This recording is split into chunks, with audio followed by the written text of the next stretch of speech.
이번 그 대선이요, 이제 뭐 20일도 안 남았습니다. 이러다가 이제 적당히 끝나요. 원래 대선 후보 되면 정신없이 뛰어다니다가 끝나버립니다. 그래서 대선 후보가 아닌 그 캠프에서 전략들은 꾸며야 되는데, 민주당은 이미 계엄 때부터 이제 곧 대선이 있다고 보고 대선 준비를 했고, 국민의힘은 제대로 대선 준비를 못한 채 탄핵 반대하다가 4월 4일 탄핵이 인용되고 나니까 그때부터 이제 후보 경선을 준비하고 했는데, 또 후보 경선에서 단일화 문제도 걸리고 하면서 사실상으로 후보가 되는데 집중했지, 지금까지 후보가 돼서 어떻게 싸워야 될까라는 부분에 대한 생각을 못했다고 봅니다. 그런데 뭐 어쨌든 싸워서 후보가 됐어요, 김문수가.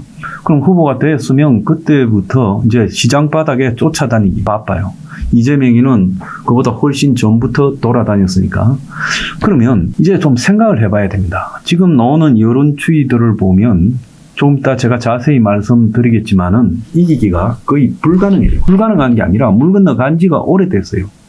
그러면 계속 그냥 시장 바닥만 도는 그런 선거를 할 것이냐. 이준석이하고 연합을, 이 빅텐트를 기대하고 있다는데 또 이준석이가 응해줄 거냐. 그것도 제가 말씀을 드리겠습니다. 그래서 저런 식으로 하다 보면 하루하루 시간만 가고 그냥 끝난다. 역대 제일 흠이 많은 이재명이라는 사람을 제대로 공격도 못하고 있고, 지금 대법원장과 대법관에 대한 사법부 공격과 장악이 시도되고 있는데도 그걸 또 싸우지 않는다. 그렇다고 양쪽의 정책을 보니까 그 정책 또한요, 둘 다 이서나마나한 헛소리들을 하고 있어요. 그래서 정책 자체가 둘 다 빵점이고요. 거기에서 어떤 변별력도 없어요. 그러면 정책은 그냥 형식적으로 내놓은 거고, 자, 흠많은 이재명이를 공격도 못하고 있고, 시장 바닥 쫓아다니기 바쁘고 있고, 뭐 저쪽에서 제기하는 계엄 사과하기 바쁘고, 또 이준석에 대한 사과하기 바쁘고, 또 당 내부에 뭐 한동훈이 끌어놓고 뭐 이렇게 해서 통합하기 바쁘고. 그래서 솔직하게 말하면 이러다가 그냥 쭉 끌려가다가 안정적으로 대선을 질 수 있다라는 겁니다. 그렇기 때문에 지금 그런 경로로 갔어요. 제가 볼 때 이번에 유권자는 4,425만이 70% 투표한다고 보면 실제 유권자는 3,200만쯤 될 거고 1%가 32만이에요.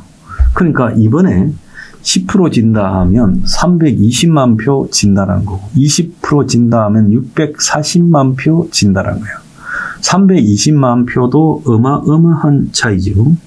과거에 역대 최고 참패로 꼽아지는 2007년 대선에서 MB가 48%, 정동영이가 28%, 530만 표 차이가 났습니다. 이해창 후보가 출마를 했는데도요. 그러니까 그때만큼 참패를 갈 가능성도 있다는 겁니다. 그래서 제가 김문수라면 지금 이런 쫓아다니는 행보를 좀 멈추고요, 여기서 뭘 해야 되는가 하는 부분에서 승부수를 던져야지. 승부수도 적절한 시점에 나오지 않으면 그건 효과도 없이 그냥 대선 끝나버립니다. 저는요, 이번 선거에서 국민의힘 후보가 서민을 위한 과감한 사회개혁적인 요소를 수용하라. 그 내용은 우리 5+3에 들어있습니다. 알 겁니다. 자, 그러지 않으면 보이콧 하겠다니 저한테 지금 테러에 가까운 욕들을 하고 있고, 뭐 구독을 끊니 별별 짓거리를 하고 있는데요. 그런데 그렇다고 제가 거기에 굴복은 하죠. 제가 김문수 후보한테만 그런 게 아니라 지난번에 윤석열 후보한테도 그렇게 했습니다. 그때 윤석열 후보가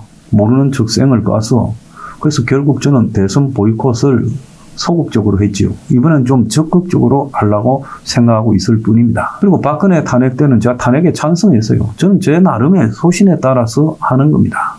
그래서 제가 무슨 보수에 빚진 것도 없고, 또 더 나아가서 남들 뭐 주장하는 부분에 따라갈 이유가 없어서 만사를 저도 하나의 작은 세력을 거느리고 있는 입장에서 우리 내부의 이야기, 또 저의 일관된 방향에 따라서 결정을 하고 있습니다. 그래서 제가 김문수 후보에게 서민 위한 사회개혁을 요구하는 것은 이번에 그거 하지 않으면 대패합니다. 대패하고 나면 4일날 아침에 정계 은퇴 선언을 해야 될 겁니다.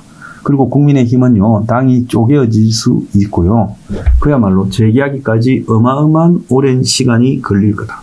시간이 있을 때 변화를 하라고 요구하는 겁니다. 변화를 거부하면요, 대패합니다. 우리는 그 대패하는데 만약에 이 변화에 대한 요구를 수용하지 않으면 우리는 제가 말한 대로 방금이한 보이콧 운동을 더 가속화시켜서 그래서 이번 대선에 아예 불참하고 이재명이가 되면 이재명에 대해서 우리는 투표를 하지 않았기 때문에 대통령을 인정할 수 없다라는 논리로 싸워가겠습니다. 그러니까 이런 것들을 그냥 하는 소리가 아니니까 신중하게 받아들이기를 경고합니다. 지금 김문수와 이재명의 지지율을 보면요. 갤럽 조사가요. 오늘 나왔지요. 이재명이 51, 김문수 31, 이준석 8%가 나왔습니다.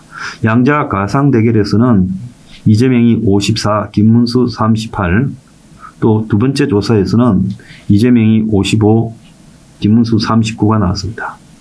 그래서 전체적으로 봤을 때 양자 대결은 뭐 제가 볼 때 거의 불가능하다. 그건 좀 이따가 말씀드리겠습니다. 그래서 지금 갤럽은 20% 차이가 나고 있어요. 그런데 갤럽 조사에서 서울에서 일주일 사이에 무려 지금 54대 26이 나옵니다. 더블 스코어보다 더 커졌어요. 자, 또 다른 조사에 보면 이게 이제 김문수로 단일화된 지 제일 처음 나온 조사인데 한길 리서치에 이재명이 49.5, 김문수 38.2, 둘이 차이가 11.3이고 이준석이 5.7이 나오고 정당 지지율이 42.5대 36.8이 나옵니다. 그런데 여기에요. 조국당부터 시작해서 진보당 이런 걸 얹으면 정당 지지율도 지금 국민의힘이 한 10% 지고 있다 이렇게 봐야 됩니다. 리얼미터 조사에서는요. 이재명 52.1, 김문수 31.1, 이준석 6.3입니다. 그래서 리얼미터 조사에 의하면 이건 21% 차. 그리고 한길 리서치는 11.3% 차. 갤럽은 20% 차가 이렇게 나오고 있어요. 또 하나 조사가 더 있는데 YTN 엠브레인 퍼블릭이 조사했는데 여기에서는 이재명 46, 김문수 33, 이준석 7 이렇게 나왔습니다. 대구 메일이 한 조사에서는요. 이건 대구에 있는 신문이죠. 대구 경북 TK에서 김문수 53.1, 이재명이 30.9, 이준석 7로 이재명이가 30%를 처음으로 넘겼습니다. 그래서 전체적으로 보면 작게는 11.3에서 많게는 지금 21까지 벌어지고 있어요. 하루에 1%를 따라잡는다 하지만은 아무것도 하지 않은 채 열심히 시장 바닥 돌아다닌다고 지지율이 올라가는 게 아니에요. 김문수는요, 이번 주에 자기로 단일화된 컨벤션 효과가 최대한 반영된 겁니다. 내주부터 또 차이가 벌어질 수도 있어요. 그래서 넣기 전에 서민을 위한 혁명적인 과감한 정책 공약을 발표하지 않으면 이대로 그냥 많이 처진 채 가다가 지지. 여기서 뭐 기적이 일어나서 역전되거나 점점 따라잡아가는 일은 별로 없을 거다. 지금 영남에서도 그렇게 낙관적이지가 않다라는 현실입니다. 여론조사 믿느냐 하지만 맨날 여론조사 믿느냐 하다가 박살이 났잖아요. 그러니까 그런 소리는 할 필요가 없다고 봅니다. 여론조사가 가짜라도 결국은요, 그 여론조사 이상으로 차이가 나게 돼 있습니다. 지난 총선 때 안 그랬습니까? 지난번 대선 때 윤통이요, 당시 이재명이한테 한 10%쯤 이긴다. 갈수록 점점 좁혀들어서 8%, 6% 정도는 이길 거다 했는데, 당일날 보니까요, 0.72%, 25만 표 차이가 났습니다. 이거는 뭘 의미한다고 생각하십니까? 결국은요, 실제로 보수의 표가 여론조사보다 표를 깨고 나니까 더 작게 나왔다는 거죠. 자, 그래서 여론조사는 그야말로 매우 암울하다. 그리고 이것이 국민의힘 말대로 열심히 쫓아다닌다고 하루에 1%가 올라가지 않는다. 그리고 더 나아가서 정책에서 둘이가 다 사람들이 그냥 보자마자 접을 정도로 허접한 아주 진부하고 상투적인 내용만 있다. 둘 다 그래요. 그리고 대선에서 가장 중요한 게 흠많은 이재명에 대한 공격이고 특히 최근에는 사법부에 대한 공격이 지속되고 있어서 한쪽에서는 이런 걸 가지고 이재명하고 붙어야 되는데 지금 국민의힘에서는 누구도요 붙으려고 하지 않는다. 저쪽에서 김문수에 대해서 공격을 안 하는 것은요 뭔 줄 아십니까?